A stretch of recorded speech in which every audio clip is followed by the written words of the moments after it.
Radio WAPS 1180 AM.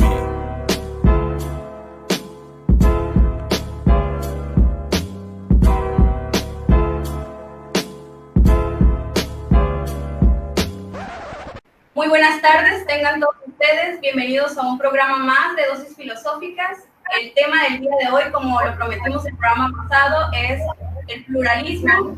Mi nombre es Italia Silva y saludo a mis compañeros. Muy buenas tardes, tengan todos ustedes. Bienvenidos una vez más, muchísimo gusto por estar con nosotros un jueves aquí en Dosis Filosóficas. Mi nombre es Ariel López y estoy muy contenta porque aceptaron el challenge. Y muy buenas tardes, agradezco a toda la audiencia por sintonizarnos. Mi nombre es José León. Bueno, para el programa del día de hoy, la doctora Mónica, todo el reto que hicimos el programa de compartir con nosotros sobre este tema que es un tema que ella ha trabajado y que le gusta mucho, que es el pluralismo. Así que, saludos, maestra. Hola, pues muy buenas tardes. Estoy muy contenta de estar una vez más con ustedes. Les agradezco mucho el honor de la invitación. En realidad yo no sabía que era un reto, pero me lo he hecho con mucho gusto y con mucho amor. Y antes de empezar a hablar del tema, me gustaría mucho hacer dos felicitaciones.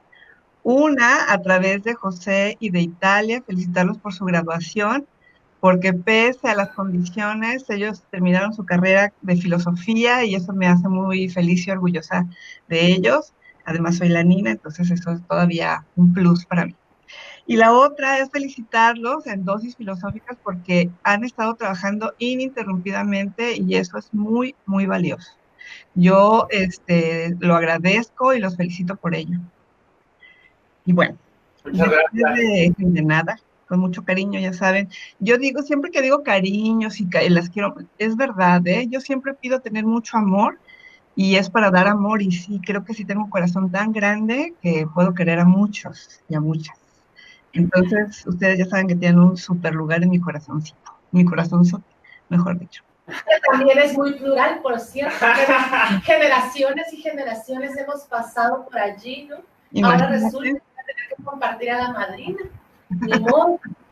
Bueno, pero justo, no te preocupes, lo del reto era un poquito, justo porque hicimos una secuencia de programas. En el programa de la semana pasada tuvimos el honor de que el doctor Humberto González Galván nos hiciera partícipes de este tema que les súper apasiona, que es la temática de la dualidad. Entonces, pensamos que sería bastante pertinente y balanceado que después de hablar de las lógicas con base ontológica 2, pues, que habláramos acerca pues del pluralismo, porque el programa pasado nos comentaba el doctor Humberto que cualquier teoría pluralista partiría de una lógica con base ontológica 2. Y traíamos ganas de saber si tú nos podrías platicar algo al respecto.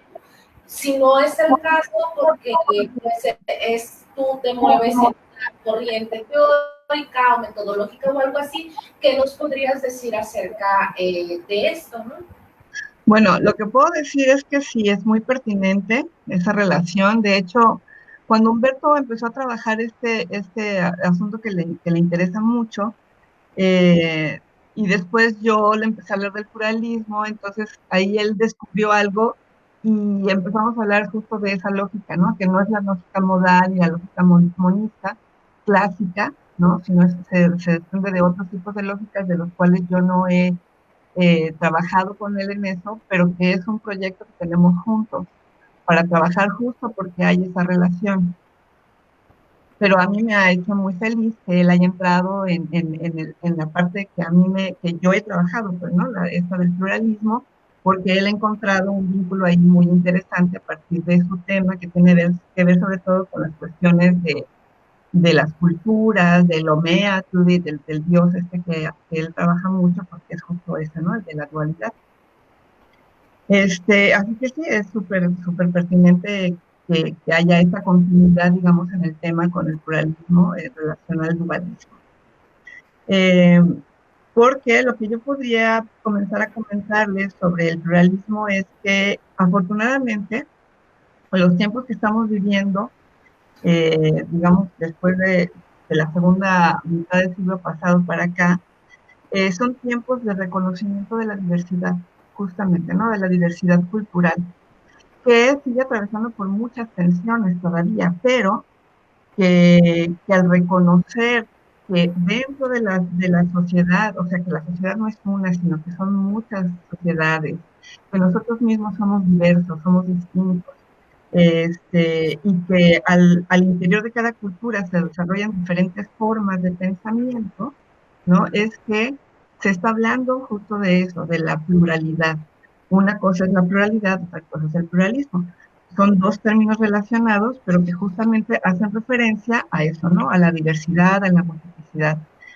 Eh, el pluralismo encierra esa idea de diversidad, la necesidad de reconocer la diferencia, y no es un término, digamos, nuevo, ¿no? O sea, desde la antigüedad nosotros podemos encontrarlo, con los antiguos griegos, ¿no? En la modernidad con Leibniz y las monas, o sea, hay registros en los que se habla, que por cierto es muy interesante eh, hacer la historia del concepto. Creo que debería de ir por ahí también yo, pero bueno, se me acaba de ocurrir. Y bueno, entonces la idea aquí es que surge entonces una fuerza en la actualidad de una resistencia a la universalidad y a los absolutos, ¿no? Y sobre todo a la racionalidad científica, ¿no? Esa es una de las cuestiones más interesantes. Entonces se le va a llamar pluralismo, que es la postura. Pluralidad es el término que hace referencia a esto y pluralismo es la postura. La postura que define la diversidad como determinante de un proceso de conocimiento. Y entonces podría darles una nota que hace el doctor Ambrosio Velasco sobre pluralismo, y dice que es el que sostiene de manera crucial eh, la posibilidad de que los sujetos de diferentes culturas interactúen y se interpreten recíprocamente, aunque tengan diferentes concepciones del mundo y estándares de evaluación. Porque en los conceptos, en los marcos conceptuales y en los estándares de evaluación de cada cultura, de cada sociedad, de cada comunidad, es que está la diferencia, ¿no? Y una de las premisas importantes es que aceptando esa diversidad y que somos diferentes y que podemos pensar, tener concepciones del mundo distintas, eso no exime la posibilidad de reconocernos, de aceptarnos, de interactuar, de comunicarnos, de negociar, de modificar, de aplicar, de aceptar, ¿no? Ideas, creencias, métodos, etcétera, ¿no? En forma general. Entonces, digamos que para mí es muy interesante la idea de pensar que este pluralismo como postura epistemológica que nace, digamos, en los términos nuevos o contemporáneos, yo considero que hay dos puntos importantes de este resurgimiento, digamos, de estas nuevas conceptualizaciones de la realidad. Una va a ser, digamos, y que incluso tiene una cuestión como en la práctica y en la teoría. Una es la Segunda Guerra Mundial, lo que pasa después de la Segunda Guerra Mundial, y sobre todo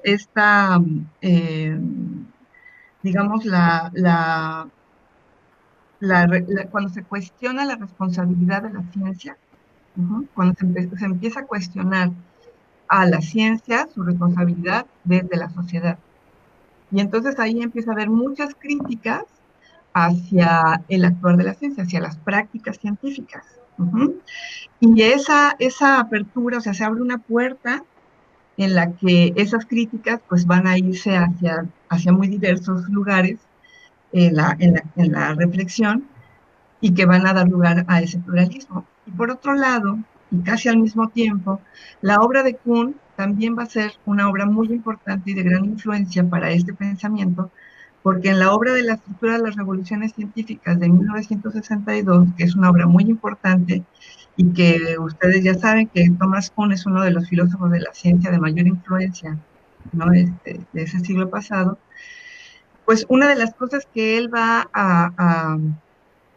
a cuestionar o a decir va a ser justamente en términos de la historia, ¿no? De cómo la diversidad de aspectos que pueden ser distintos y que incluso dice, cuando algo cambia, o sea, cuando el mundo cambia con el tiempo y de una comunidad a otra, pues ya no es igual, ya es diferente, ¿no? O las revoluciones científicas harán que los científicos ya no sean iguales.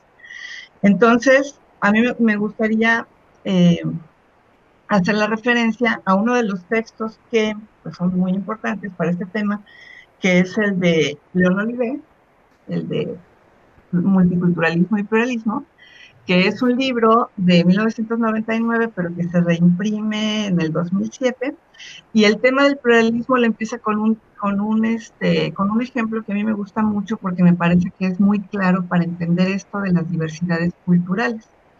Y que bueno, ahí yo creo que ustedes platicarán también, intervendrán con nuestro querido Villoro, porque justo ahí es donde también ellos dos hacen una relación muy interesante. Pero en este libro, ¿mande? Y polémica, además. Polémica. Ajá, pero bueno, cuando el tema del pluralismo en este texto, Olivet comienza dando un ejemplo, ¿no? El ejemplo de los zapatistas.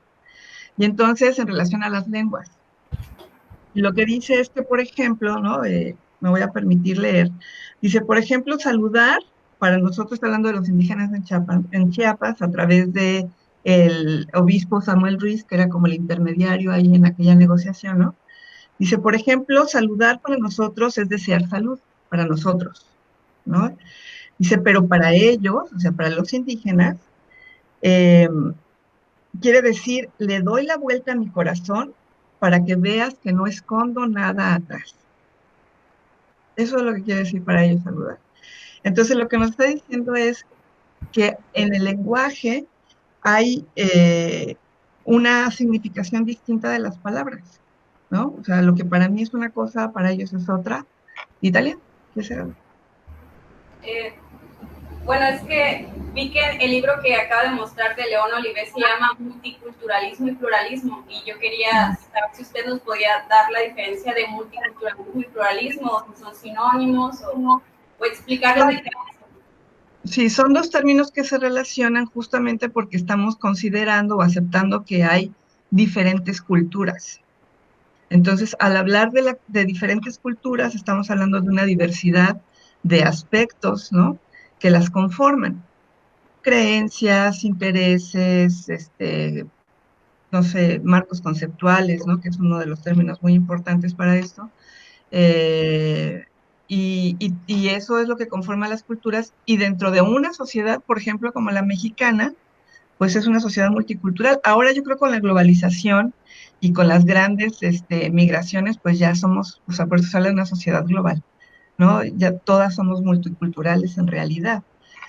Y dentro de esa multiculturalidad, pues está el pluralismo, o sea, el pluralismo como una postura que acepta justo eso, ¿no? La diversidad y que hay diferentes culturas y que ninguna de ellas tiene la razón sobre otras, ¿no? Y que además la visión del mundo de cada una es muy válido. Es lo mismo que con el pluralismo epistemológico decir que la ciencia no es el único conocimiento válido para entender la realidad o para interpretarla. Es uno de ellos y que hay otras formas de conocimiento, otros tipos de conocimiento que son igualmente válidos, ¿no? Entonces la idea aquí es que no se, ninguno quiera tener la primacía sobre el otro, sino más bien aceptarlos y aquí el punto importante es el diálogo, ¿no? El diálogo se vuelve en ese mediador, que es otro de los términos que me gustan, entre una cultura y otra, ¿no? O sea, que sí hay la posibilidad de entendimiento, de racionalidad entre ellas, porque también hay muchas racionalidades, ¿no? Esa es otra cuestión. Tengo otra duda. Es que estuve leyendo, por ejemplo, que en el momento en el que la ciencia y la tecnología se veían como parte del desarrollo cultural, o sea, en el momento en el que consideraba la ciencia y la tecnología como parte de la cultura, se podría hablar de un pluralismo. Entonces, la idea de hablar de un pluralismo en la ciencia, lo encontré. Luego, pluralismo político. pluralismo moral, pluralismo epistemológico. Yo me preguntaba si el carácter del pluralismo podría entrar dentro de cualquier disciplina.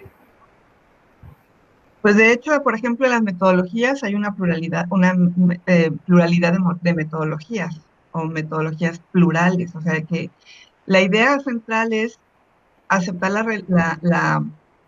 la diversidad, o sea que hay una gran cantidad de opciones o de otras posturas o de otros conocimientos, sobre todo contraponiéndola contra la idea esta que imperó durante mucho tiempo con una eh, base positivista, ¿no? De universal, única, ¿no? Absoluta, ¿no? Entonces, contraponiendo esa herencia, es que el pluralismo lo que hace es, lo que decía hace rato, abrir la puerta a darnos cuenta que hay otras formas, ¿no? Y por eso el reconocimiento y la valoración a los indígenas, a las culturas. Esto tiene, no sé, del siglo, pues justo con el siglo pasado es que empezó a lucharse por eso, ¿no? Porque era como la situación de los esclavos, ¿no? O sea, eran cosas, ¿no? Entonces, el valorar y considerar y posicionar en un lugar en la sociedad, eso ha sido algo muy importante.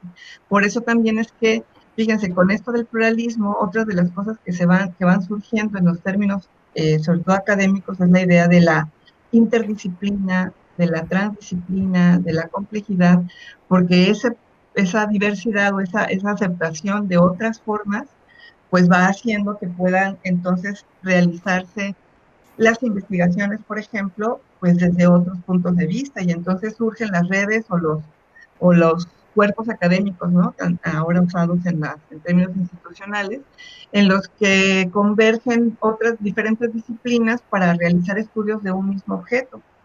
¿Y eso qué hace? Pues lo hace mucho más rica lo que pueda decirse de ese objeto de estudio. Pero al mismo tiempo lo hace más complejo también, ¿no? ¿Por qué? Pues porque entonces tendrían que converger esas otras posturas, esas otras percepciones, esas otras metodologías incluso, ¿no? Pero eso lo hace súper rico, eso es muy interesante y eso es una de las cosas en las que se ha estado desarrollando mucho en términos de la academia, en la institución, ¿no? Y que les decía, incluso ahora está, pues hasta institucionalizado, valga el asunto, ¿no? El trabajar de esa manera. ¿Okay? También otra idea, ya que estamos mencionando distinciones de conceptos, ya mencionamos pluralismo y multiculturalismo, o dónde entra el pluralismo también, y hacer distinciones de conceptos y ver cómo se relacionan. A mí me gustaría que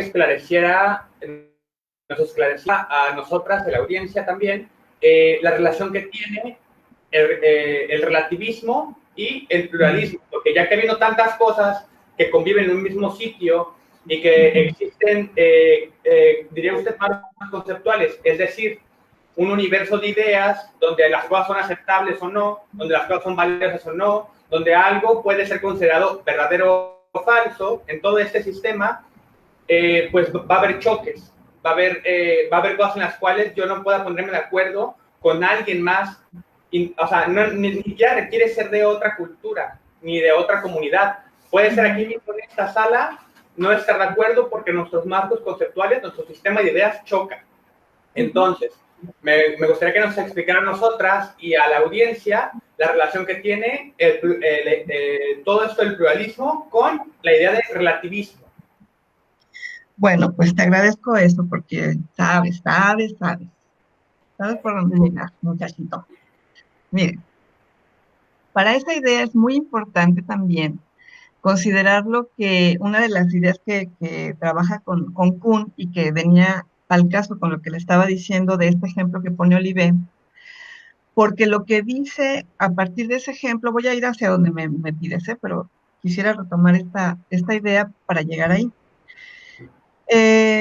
Basado en Lackendorf, dice Olivé que lo que sucede con las lenguas, ¿no? A partir de este ejemplo es que las lenguas finalmente son visiones del mundo, nos muestran categorías, nos muestran conceptos, ¿no?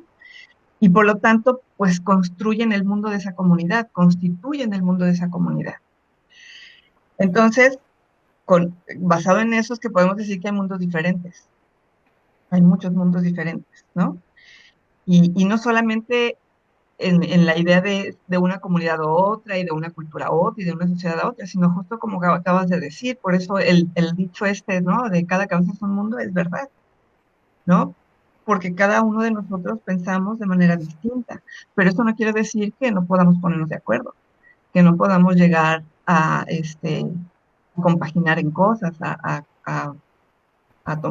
aplicar cosas en conjunto, etcétera. Bueno, entonces eso es muy importante, ¿eh? O sea, la consideración de que no implica que no se puedan comunicar, porque el término comunicación es súper importante. Y lo que hace Kuhn, o lo que dice Kuhn, es a través de un término que ha sido muy importante también, que es el de inconmensurabilidad. Cuando Kuhn habla de inconmensurabilidad es justamente para explicar que, por ejemplo, en las comunidades científicas, las comunidades científicas que producen conocimientos a partir o basados en los paradigmas y en las prácticas que ellos realizan. Por lo tanto, el término de prácticas también es otro término que se va a poner se va a ir reivindicar, ¿no? Porque con la concepción heredada de la ciencia, lo que había era solamente una cuestión teórica, basado solo en lo formal, en lo metodológico y en lo epistemológico. Ahora, con este vuelco, con este giro que se da, las prácticas se ponen en la mira, las prácticas se ponen en cuestión, y se dice, oye, pues si cuando haces ciencia, o sea, cuando hay ciencia estás haciendo ciencia. Cuando el conocimiento, o sea, cuando estamos conociendo, estamos haciendo algo, ¿no? Entonces, el término de prácticas se pone de gran relevancia también para eso.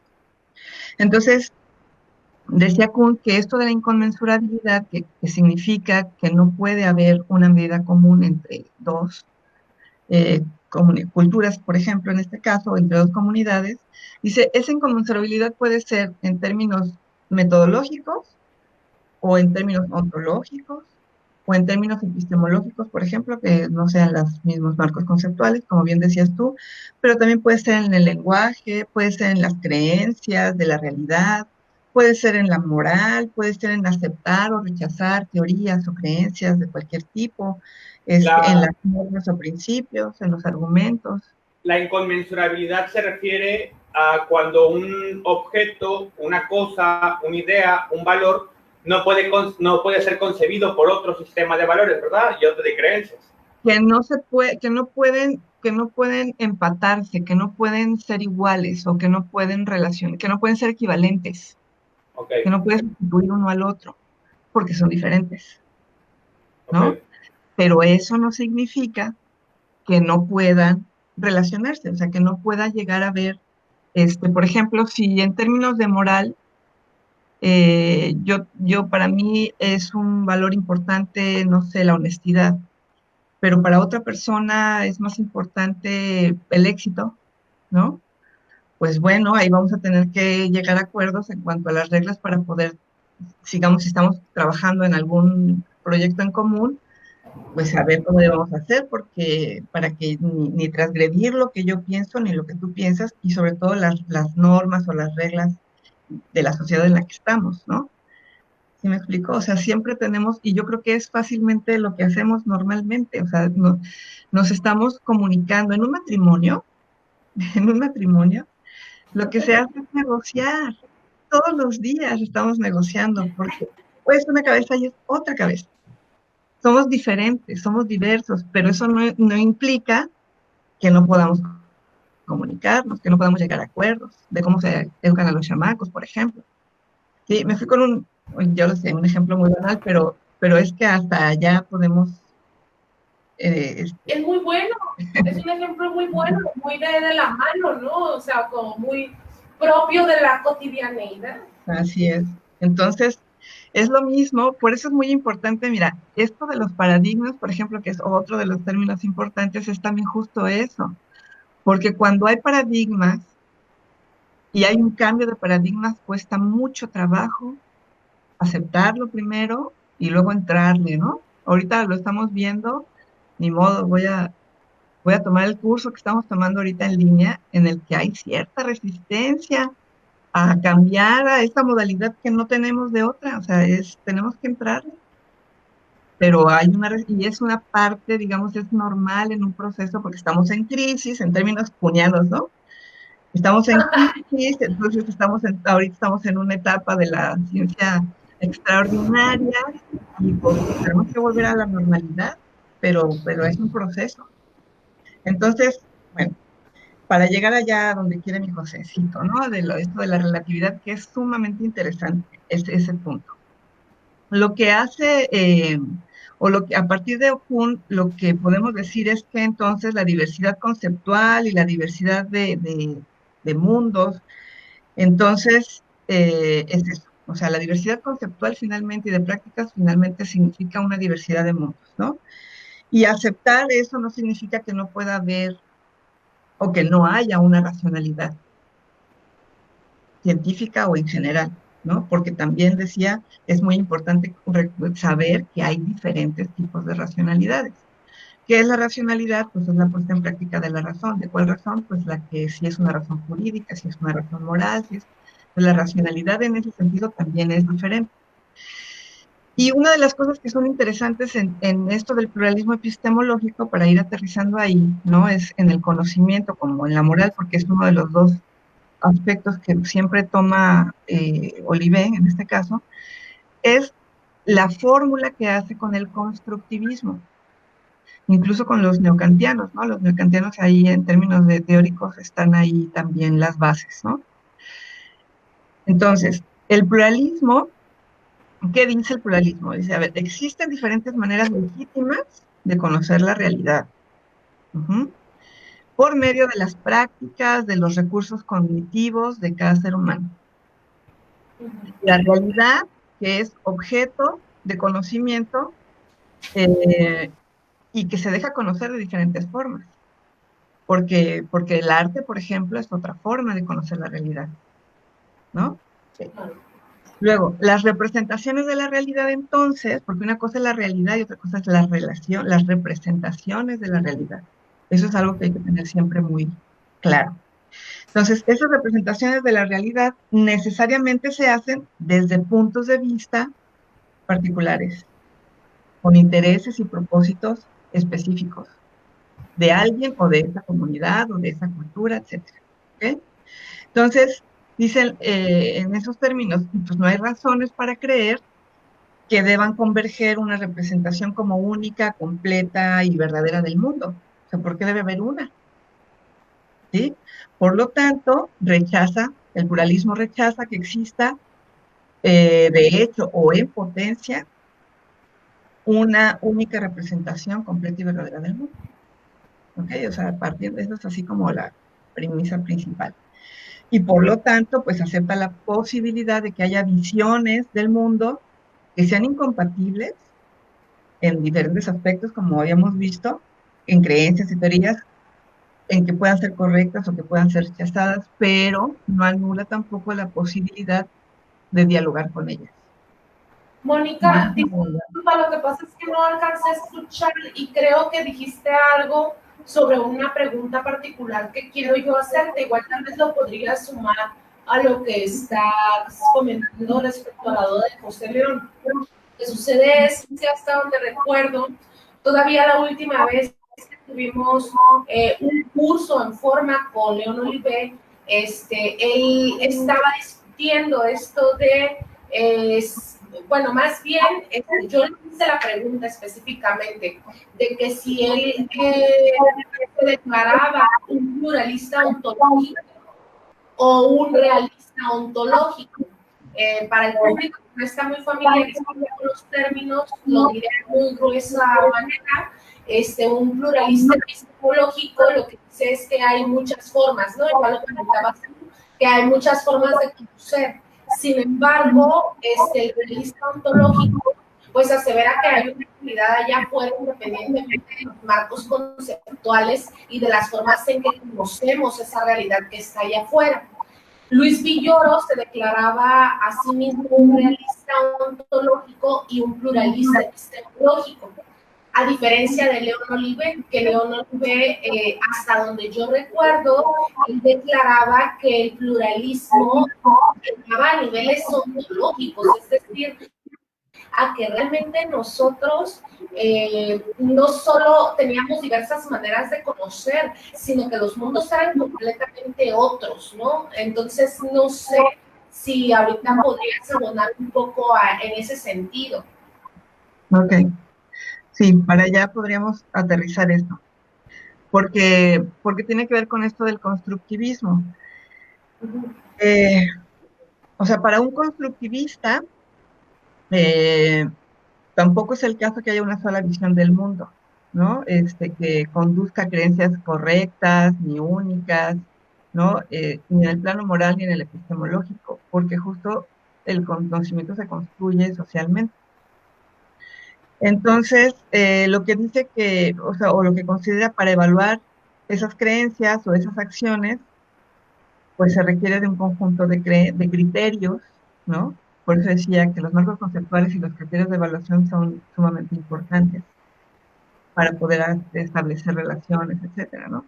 Entonces, lo que plantean, por ejemplo, es que pues las visiones del mundo pueden ser inconmensurables, como habíamos comentado, porque tienen criterios de evaluación distintos y porque a lo mejor no hay metacriterios, o sea, no hay criterios para mesurar esos otros criterios. Pero, y pone el ejemplo de la causalidad, dice, para evitar la regresión ad infinitum o los círculos viciosos, lo que se considera entonces es una postulación de que la realidad está estructurada independientemente de los esquemas conceptuales y de las prácticas cognitivas, ¿no? O sea, la realidad existe en sí misma y nosotros la interpretamos, nosotros vamos tomando de ella lo que con base en nuestros marcos conceptuales nosotros podemos ir interpretando de ella. Por eso sí es muy importante hacer la distinción entre el objeto que está en la realidad y la representación que hacemos del objeto. Porque eso lo vamos construyendo, que se puede modificar, que se va enriqueciendo, que se va modificando, etcétera, ¿no? Entonces, el pluralista lo que explica con relación a eso es que el hecho de que haya visiones del mundo o marcos conceptuales, que es donde se engloba ese término, incompatibles, que sin embargo pueden conducir a creencias correctas o pertinentes o como se llame, es reconocer además que se deben de conocer esquemas y prácticas independientes de esa realidad. ¿Mm? Ahora, aquí viene lo del relativismo, porque algunas formas de investigar la realidad pues van a ofrecer mejores garantías que otras, ¿no? Eso pueden ser más completas, pueden ser más convincentes, qué sé yo, ¿verdad? Pero aunque no haya criterios absolutos, porque eso es de lo que se trata, de que no haya criterios absolutos que permitan decidir entre unas y otras, esas formas de investigación, el pluralismo no va a desembocar en un relativismo. Ahora, el punto aquí es muy interesante porque en las posturas relativistas, ustedes, bueno, en todas las posturas de hecho existe, ¿no? Como una diversificación, una subdivisión. Y entonces están los relativistas extremos y los relativistas moderados. Entonces, si piensas que es un relativismo extremo, no, porque entonces eso sería imposible, porque entonces ahí sí cada quien viviría en su mundo y su verdad y no habría esa posibilidad de diálogo ni de llegar a acuerdos ni nada, ¿no? Entonces, de lo que se trata aquí es que sí, o sea, se está reconociendo que hay una diversidad, que somos diferentes, etcétera, pero eso no significa que no podamos converger, que no podamos comunicarnos, que no podamos acordar, que no podamos establecer mecanismos para trabajar en conjunto, para aplicar, o, ¿no? Si no, imagínense cómo sería el mundo, si nos fuéramos por esa idea, ¿no? Entonces, las creencias que se juzgan correctas o incorrectas, según esos criterios de evaluación y de cada marco conceptual, y los marcos conceptuales pueden ser incompatibles con otros criterios de evaluación o con otras creencias, pero eso no significa entonces que se imponen a la realidad, ¿no? No todos los puntos de vista son igualmente correctos o valiosos, ni todos son igual de válidos, o no todo está permitido, ni todo vale. Esas son las palabras de Kuhn, que Feyerabend, que era ¿cuál era su apodo? Acuérdame que te gustó a ti. Ay, se me fue. Yo no me acuerdo del apodo, pero sí me acuerdo que era como muy molestillo, ¿no? El asunto ahí. Anarquista. Era el anarquista epistemológico, decían, todo vale y todo es posible, no, tampoco.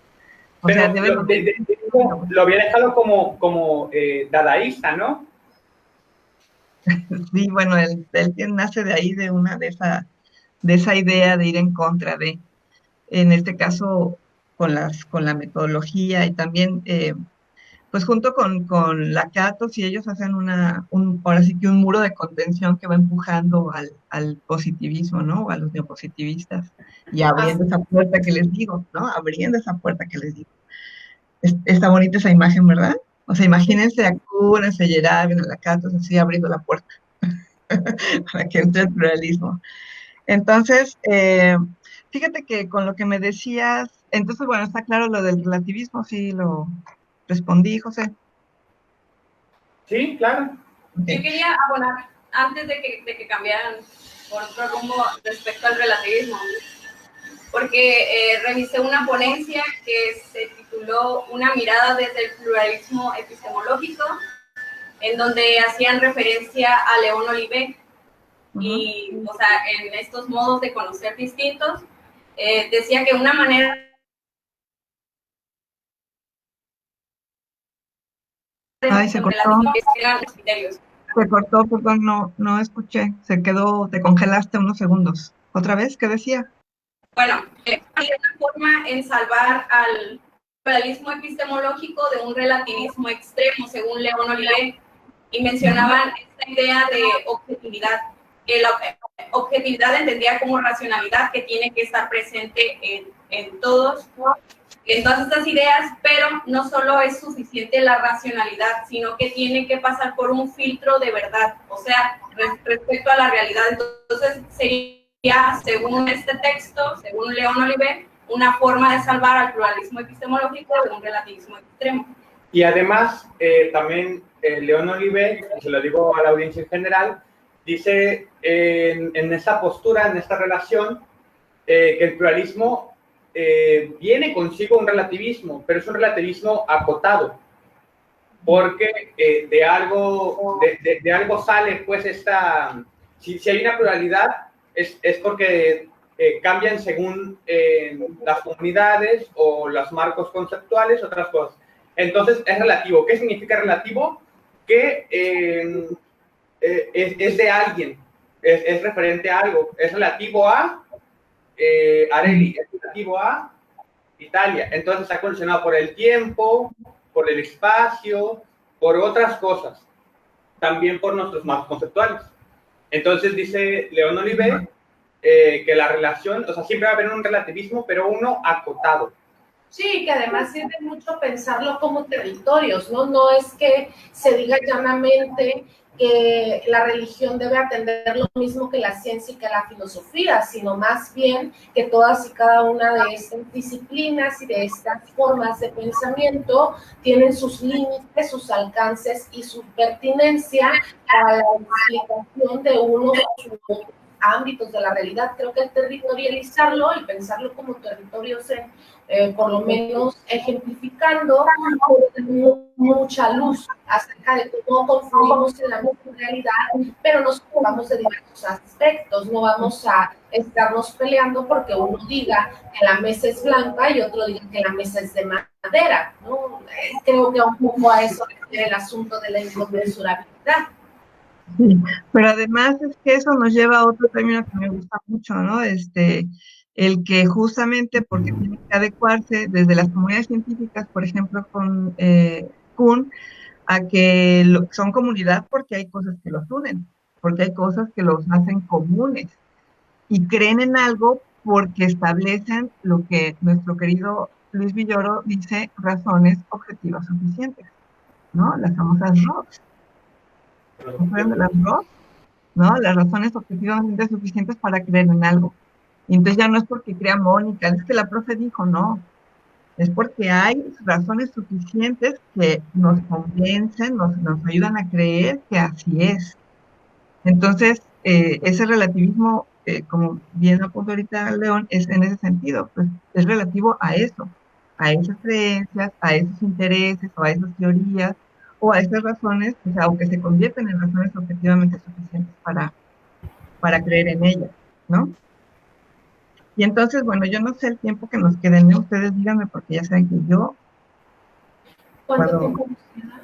Nos aunque, queda alrededor de 5 minutos. ok, Pero entonces voy cerrando y ya ustedes me dicen qué onda. Bueno, entonces, ¿cómo podemos hacer una especie de conclusión con el pluralismo?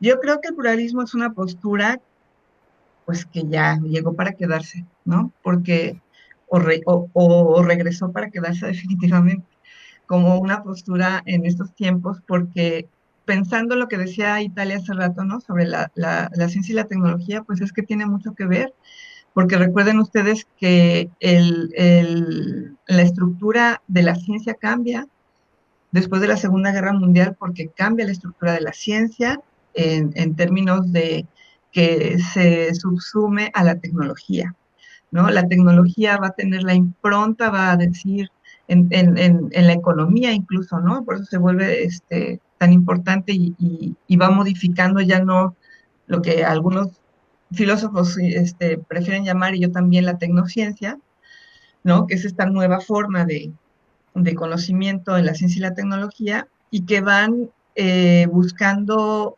modificar a la sociedad, ya no tanto a la naturaleza, sino a la sociedad, ¿no? Y ahí, por ejemplo, este término que utiliza el doctor Echeverría del tercer entorno, pues es que ya estamos ahí desde hace rato. Y hoy con la pandemia, yo creo que es mucho más evidente que ya estamos en eso, ¿no?